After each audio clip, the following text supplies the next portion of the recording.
شاندر امریکی تایبت جبو سوریه راگهاند گو رژیم سوریه خو آماده دکه دا کوب چکن کیماوی ایریشی پارزگاه ادلبه بکه. شاندر امریکی تایبت جبو سوریه جیمز جفری ده کنگرکی روشنموانی ده بحثا روشا پارزگاه ادلبه کر و مطرسیا خوش تکدانا روشا او لحیل ویده وره دیار کر. جفری هروها اشکره کر گوان بلگه هنه لسر آمده کرنا رژیم سوریه چکن کیماوی را جبو تبارانا در دورا پارزگاه ادلبه گو او یک مطرسیه که گلک مزنه لگوری آخافتنا جفری.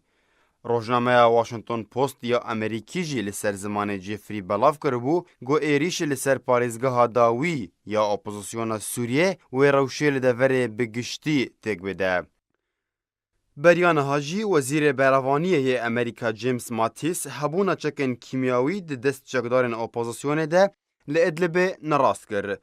لگوری راپورتن استخبارات امریکی ماتیس تکس کر گو او پشتوانیا تکزین روسیا دوی درباره ده ناکه و بالکشاند سر دیروکا چکدارن اسد ده بکار آنینا وان چکانده. ماتیس ده سردانا خودش بو نیو دلهی گوتو زانیارین وان نینن گو اپوزیسیون کارینن وان هنه گو چکن کیمیاوی بکار بینن یانجی هبن و سربار کر گو او نکارن تو آماجهان دوی درباره ده ببینن.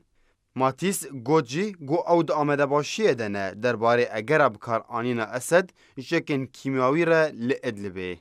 دونالد ترامپ لسر مالپراجواکی تویتر آگاداری دابو سروک رژیم سوریه بشار الاسد جی ایریش لسر پارزگاه ادلبه بچکن کیمیاوی.